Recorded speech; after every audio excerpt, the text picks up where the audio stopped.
Olá! A Igreja Batista da Graça disponibiliza as suas mensagens e reflexões nas plataformas digitais. Se quiseres continuar a receber, podes acompanhar-nos no Spotify e YouTube. Deus abençoe. Como temos lidado com as tentações que nós enfrentamos diariamente?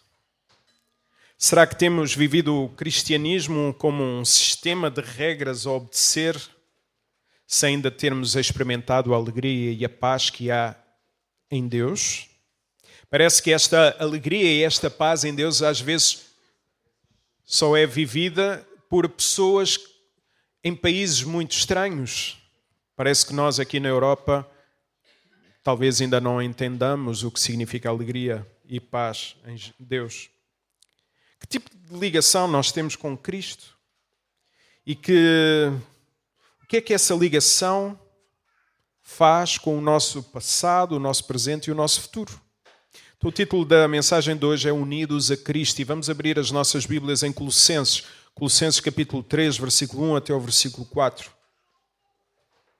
Vamos perceber o poder desta união com Cristo. Colossenses capítulo 3, versículo 1 até o versículo 4. Colossenses 3, 1 a 4, e diz assim a palavra do Senhor. Portanto, se fostes ressuscitados juntamente com Cristo, buscai as coisas lá do alto, onde Cristo vive, assentado à direita de Deus. Pensai nas coisas lá do alto, não nas que são aqui da terra. Porque morreste e a vossa vida está escondida juntamente com Cristo em Deus. Versículo 4. Quando Cristo, que é a nossa vida, se manifestar, então vós também sereis manifestados com Ele em glória. Vamos orar. Bom Pai, queremos pedir a Tua bênção para esta pregação. Possamos estar atentos e concentrados àquilo que Tu irás dizer através da Tua palavra. É no nome de Jesus que nós oramos. Amém. Vamos olhar para o início do versículo 1. Diz o seguinte: se fostes ressuscitados com Cristo. O apóstolo Paulo, no capítulo 2, mostrou que só em Cristo há sentido e que a sua obra tinha sido plenamente eficaz para salvar todo aquele que reconhecer Jesus como seu Salvador e Senhor. Agora, o que é que Cristo fez? Cristo cumpriu a lei que nós não conseguiríamos. Cristo levou sobre si também o castigo de Deus, a ira de Deus. Pagou o preço dessa forma para nós sermos perdoados. E Paulo vem a dizer isso no capítulo 2, que os nossos corações são circuncidados, isto é, são transformados por Deus para podermos acreditar nestas verdades. E quando isso acontece, as pessoas que creem em Jesus devem ter a certeza que morreram e ressuscitaram com Cristo para uma nova vida. Neste versículo, e principalmente algumas traduções, pode dar a entender que o Paulo estava a duvidar da salvação dos colossenses. E Paulo nunca duvidou da salvação daquela igreja. Inclusive, chamou-os no capítulo 1, versículo 2, de santos e fiéis. Mas as pessoas estavam com dúvidas. Isto mostra-nos algo muito importante. Independentemente das dúvidas teológicas que as pessoas tiverem, nunca devemos perder a capacidade de os ajudar sem julgamento de superioridade. Às vezes há pessoas que têm dúvidas teológicas, mas as igrejas não lhes dão oportunidade para tirar essas mesmas dúvidas. E às vezes é o beabá. Mas já está há 20 anos. Tudo bem, quem nunca teve essas dúvidas? Eu tenho dúvidas. Mas nós não devemos perder a capacidade de chamá-los de irmãos, apesar das suas dúvidas. É um ato de coragem alguém admitir as suas dúvidas. É um ato de coragem alguém até admitir que tem momentos de incredulidade. E quando fazem isso, estão, no fundo, a afirmar que precisam de ser ajudados. Lembro de há uns anos, numa igreja onde eu servi, havia uma pessoa com dúvidas teológicas. E as pessoas disseram, mas esta pessoa com dúvidas, e ninguém lhe esclareceu essas mesmas dúvidas. Era julgado por essas dúvidas. Quando eu cheguei à igreja e perguntei onde está aquele irmão, o que é que aconteceu? Afastou-se E quando fui procurá-lo, ele disse, quando eu tinha dúvidas, ninguém quis saber de mim. Então é um ato de coragem alguém poder dizer isto. Judas ajuda-nos quando nós lidamos com pessoas assim. Judas 22, sede compassivos para com aqueles que estão em dúvida. Uma igreja com maturidade tem empatia, compaixão pelas pessoas que estão a passar por dúvidas. Estaremos nós, enquanto igreja, a dar margem a essas dúvidas? É por isso que a melhor tradução para este versículo, respeitando até a língua original, seria uma vez que já foram ressuscitados. Então, o próprio tempo verbal de ressuscitados mostra uma ação já concluída na vida das pessoas, onde Deus é o agente. Foi Deus que ressuscitou, não fomos nós. E isso muda o nosso passado, o nosso presente e muda o nosso futuro. Quem foi ressuscitado por Deus, no momento em que crê em Deus, ele não pode voltar a morrer espiritualmente. Ou seja, não faz sentido biblicamente alguém que morreu e ressuscitou com Cristo morrer novamente espiritualmente. Caso contrário, a obra da cruz não teria sido assim tão eficaz. Independentemente do nosso passado, se já nos arrependemos e se dissemos que Jesus é o nosso Senhor, saibamos que estamos perdoados. Pode não ter sido um passado terrível, mas todos nós temos um passado que não é, às vezes, o melhor. Mas se nos arrependemos, Deus perdoa. Então, pela fé, a nossa vida ficou assim guardada em Cristo e o nosso passado ficou resolvido. E quanto ao presente, vamos ver a parte final do versículo 1 e versículo 2. A ideia é, já que foram ressuscitados, buscai as coisas de cima, onde Cristo está assentado à direita de Deus. Pensai nas coisas de cima e não nas que são da terra. Então, nestes 2 versículos, Paulo dá 2 ordens muito claras à igreja. Buscai, pensai. Os 2 verbos, no original, mostram uma ideia de ação contínua. Algo habitual, não é só do momento, não é só aos domingos. Quase como Paulo estivesse a dizer, continua a buscar insistentemente. Continua a pensar diariamente. Isto mostra que nós somos obrigados, entre aspas, a fazer todos os dias, sempre de novo, ação contínua. O verbo traduzido por buscar no original tem o peso de aqueles que se empenham para alcançar aquilo que desejam. Ou seja, não vás numa de se isto correr bem, tudo bem, se não correr mal, paciência. Não, insistentemente para alcançar. É um esforço.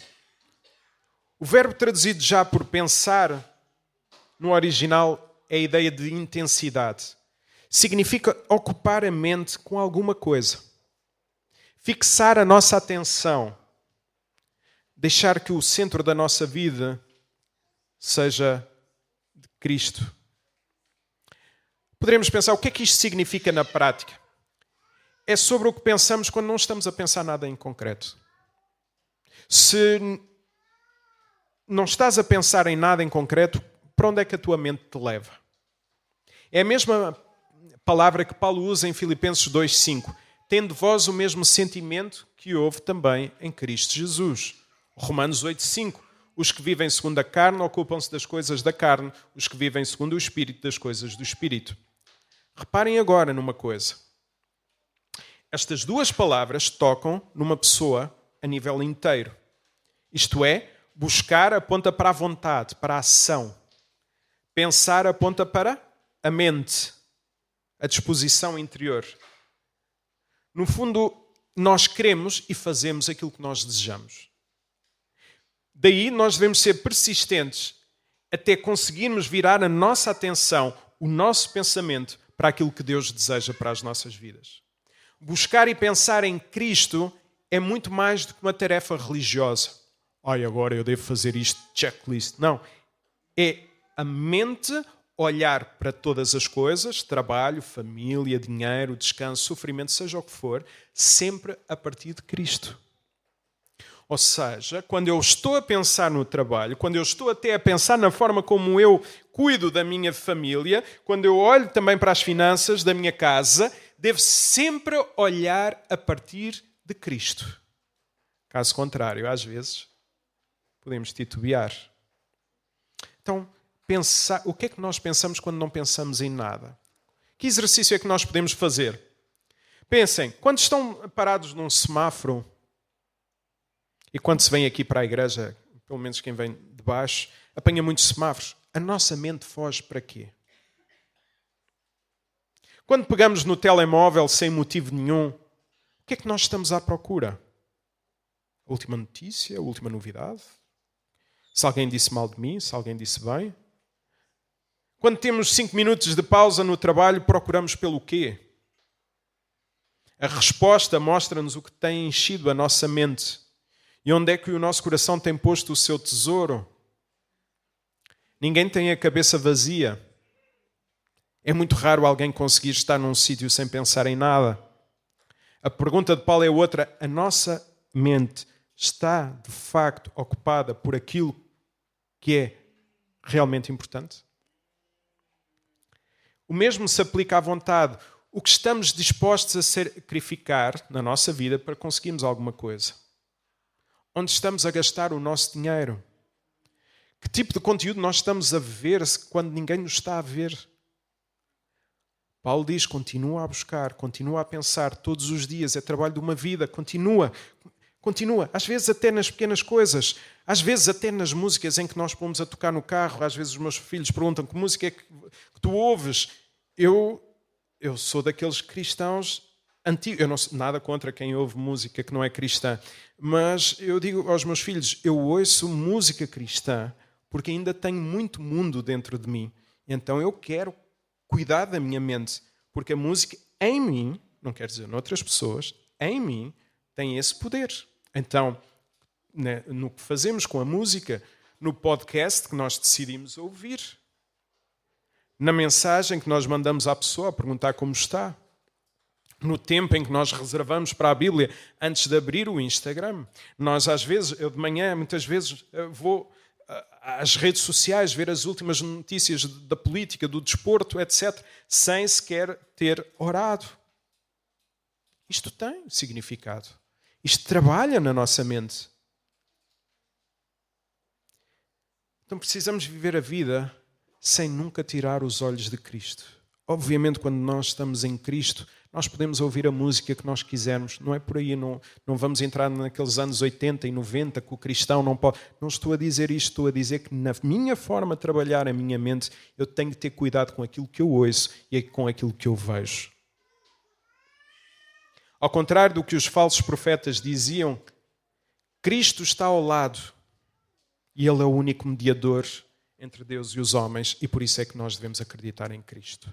A expressão, reparem no texto, Cristo está assentado à direita de Deus, é uma expressão que já tinha sido usada em Salmo 110, versículo 1, que sempre foi a mensagem de Jesus, João 14, e dos apóstolos. E significa que Jesus tem toda a autoridade, que Jesus tem todo o poder.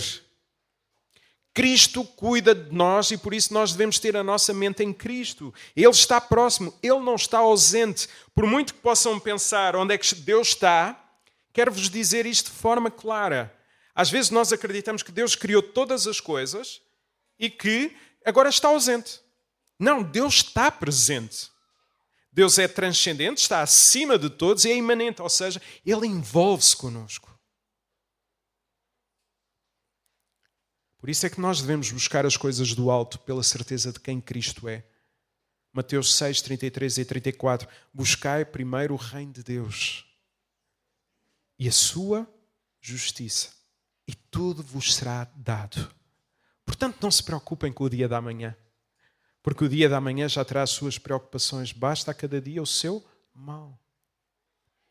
Então busquem o cuidado, busquem a provisão, busquem o amor, busquem a justiça de Deus e não se preocupem com o dia da manhã. Por isso, em tribunal, quando me perguntaram se eu estava pronto para testemunhar dizendo a verdade, e somente a verdade, senão eu seria punido pela lei dos homens. Eu digo, eu juro que digo a verdade diante de Deus e dos homens. E a juíza perguntou-me, mas sabe que se não disser a verdade vai ser castigado, vai ter o juízo dos homens e de Deus. Agora, eu sei que se a justiça dos homens, isto eu não disse lá, claro, sei que se a justiça dos homens irá falhar, porque de facto é uma justiça humana, ela falha. Eu acredito que há uma justiça que nunca falha, é a justiça de Deus. Pode demorar no nosso tempo, mas ela não falha. Creio que há algo que nos pode ajudar para que esta busca seja mais verdadeira nas nossas vidas. Salmo 46, 10. Aquietai-vos, acalmem o vosso coração e saibam que eu sou Deus. Às vezes falamos de Deus, às vezes ouvimos testemunhos de Deus, mas às vezes ainda não vivemos quem Deus é. Acalma o teu coração, porque Deus é Deus e tu não és. Então a ideia do salmista é pararmos de fazer tudo, desligarmos a mente de tudo o que nos rodeia, até nos isolarmos para pensarmos e meditarmos. Em quê? Naquilo que Cristo fez.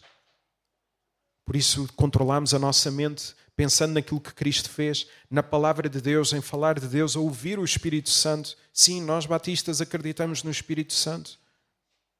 Será que é um hábito nosso tirarmos um tempo com Deus e pedirmos que Ele fale connosco sem qualquer tipo de ruído à nossa volta?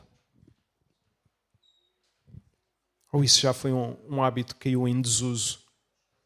Nós vemos personagens da Bíblia a fazerem isso. Daniel, David, Paulo, até o Senhor Jesus Cristo. Qual a razão de fazerem isso? Porque é impossível conseguir-se ficar de pé diante dos homens se os nossos joelhos não se dobrarem diante de Deus. Nós não conseguiremos ficar de pé na vida se nós não nos dobrarmos na nossa vida particular diante de Deus. Por outro lado, se isto não estiver a acontecer, vale a pena perguntarmos o que é que está a impedir que eu tenha esta comunhão com Deus. Às vezes nós estamos secos e lembremos-nos, tal como diz o livro de Apocalipse, lembra-te de onde caíste e arrepende. Então pensa quando a fé está mais fraca, a razão disso ter acontecido. Se a apatia se instalou, porquê que isso aconteceu? Às vezes o nosso coração está agarrado a coisas que nós não conseguimos largar. Por isso, olhem para as vossas vidas e pensem o que é que vos está a mover. Paulo não se limita a dizer pensai nas coisas de cima. Ele acrescenta logo, e não nas que são na terra. Porquê é que ele faz isto? Quando Paulo escreve aos Colossenses, eles estavam a lidar com os falsos mestres, que estavam preocupados em satisfazer a sua carne sem se importarem com a glória de Deus. E esta é uma luta no nosso coração. Nós temos procurado satisfação em Deus ou satisfação com as coisas neste mundo? O cristão deve saber que não pode ter o melhor dos dois mundos. Porque o mundo de Deus e este mundo são totalmente incompatíveis. Qual dos mundos tem dominado os nossos pensamentos, os nossos corações e as nossas ações? É verdade que o pecado dá prazer. Aqueles que já pecaram, todos, nós sabemos disto, o pecado dá prazer. Mas eu tive prazer. Claro, o pecado dá prazer, a própria Bíblia reconhece isso em Hebreus 11:25, que fala dos prazeres efêmeros do pecado. O pecado dá-te prazer momentâneo, com certeza. No entanto, qualquer pecado é uma ofensa à santidade de Deus. É por isso que o apóstolo Paulo faz uma advertência séria, como quem diz, quanto mais meditas nas coisas do alto, menos fantasias com as coisas da terra. Quem muito fantasia com as coisas da terra é porque pensa pouco nas coisas do alto. Quanto mais pensas em Cristo, menos pensas na mentira, menos pensas na má língua, menos pensas na inveja e no ódio. Pensa em Cristo. Como é que os salmistas faziam quando escrevem os salmos? Eles falavam para a sua mente, falavam acerca de quem Deus é, o que Deus tinha feito, porque livrou o povo, etc, etc. Nós precisamos nos lembrar constantemente o que Deus fez. Se o nosso coração estiver cheio das coisas do alto, não precisaremos de arranjar satisfação em coisas que Deus não aprova. Sabem porque é que muitos estão a deixar a palavra de Deus de lado e viver a sua vida a seu belo prazer? Porque já não acreditam na verdade de Deus, já não acreditam na satisfação em Deus e por isso acham que a Bíblia mudou. E a Bíblia não mudou. Por isso, pensar na palavra de Deus é sempre a melhor resposta para quando estivermos a passar pelas tentações. Como é que Jesus passou pelas tentações no deserto? Como é que ele respondeu ao tentador? Com a palavra de Deus. O próprio salmista, no Salmo 119, versículo 11, diz: guardei a tua palavra, ou escondi a tua palavra no meu coração para eu não pecar contra ti. Combatemos o pecado com a palavra no nosso coração. Alguém unido a Cristo vive para ser cada vez mais parecido com Ele.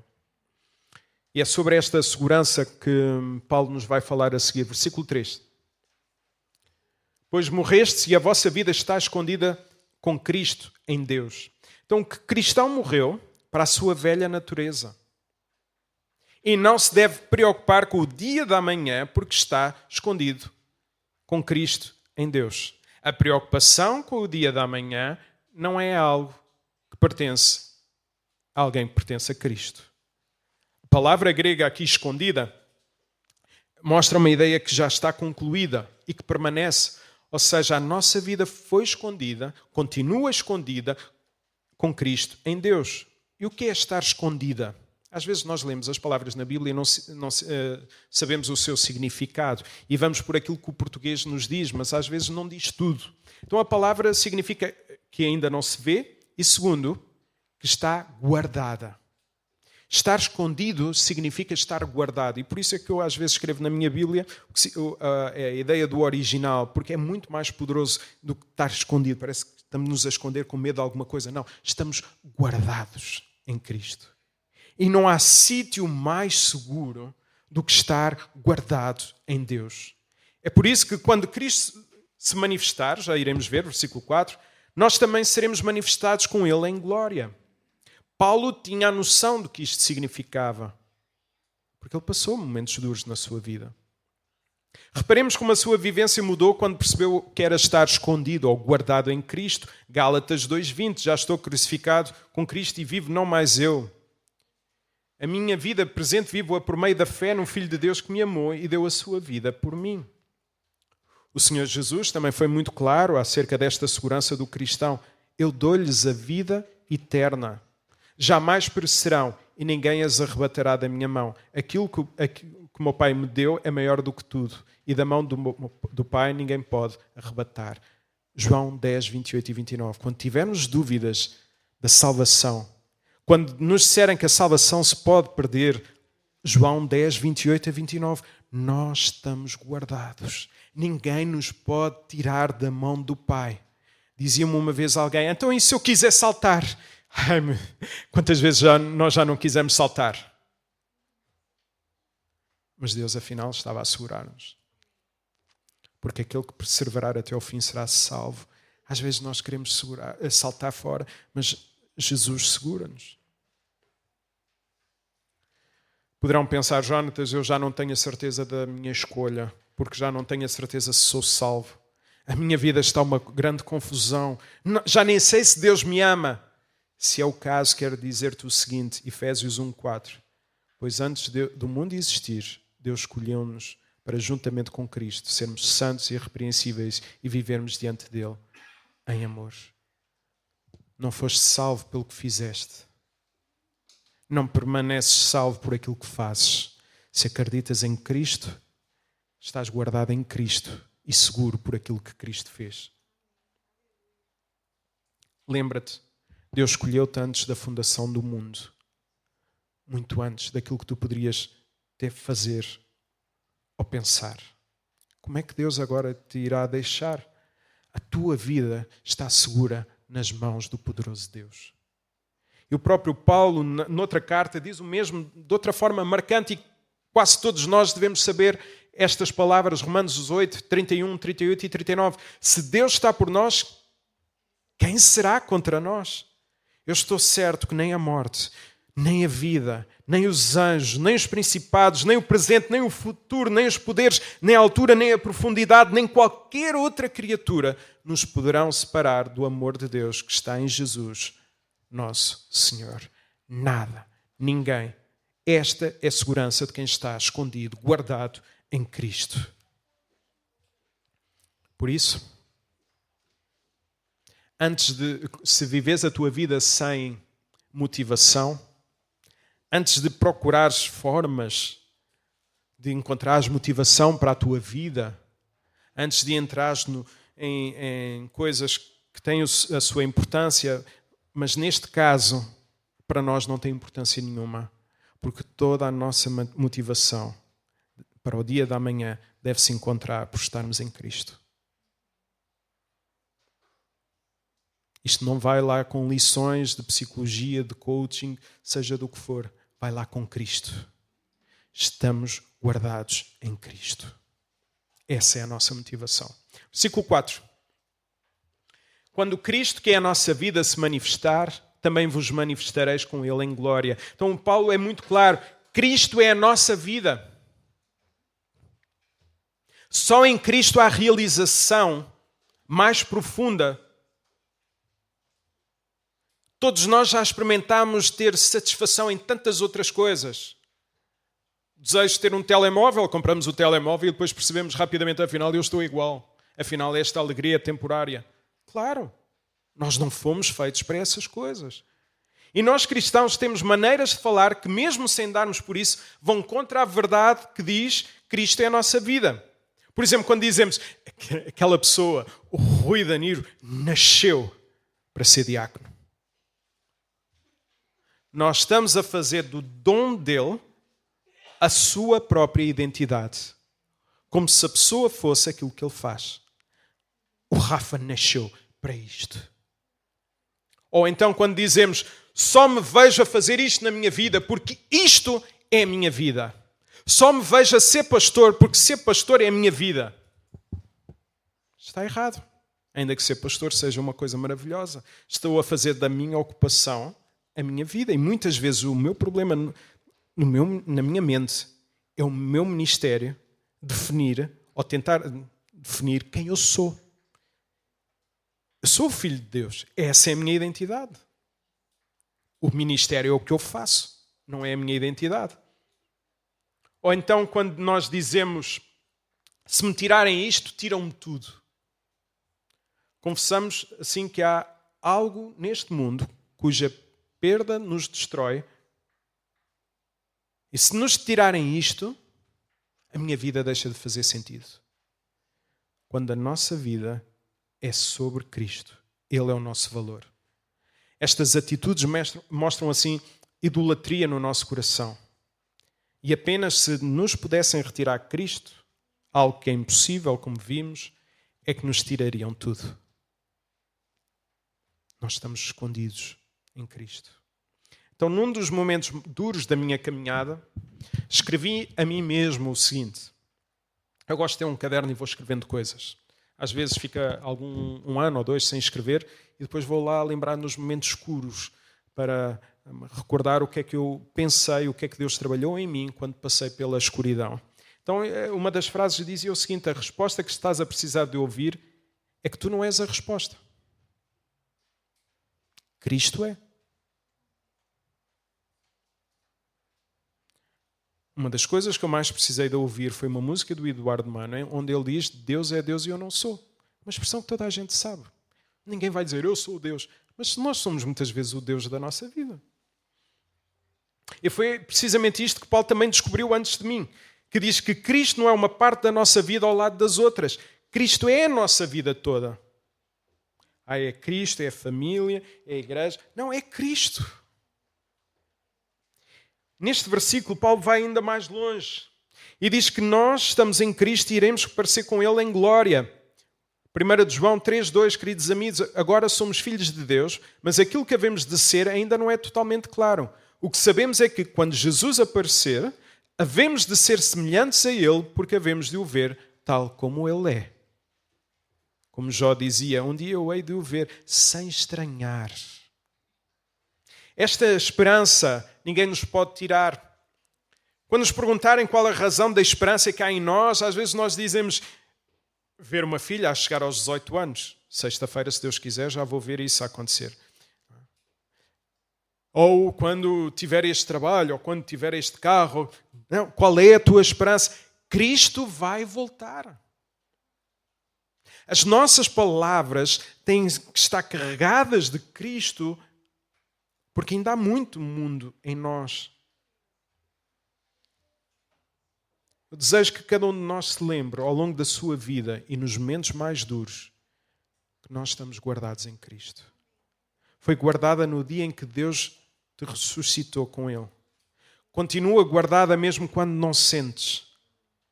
E será manifestada em glória no dia em que Cristo aparecer.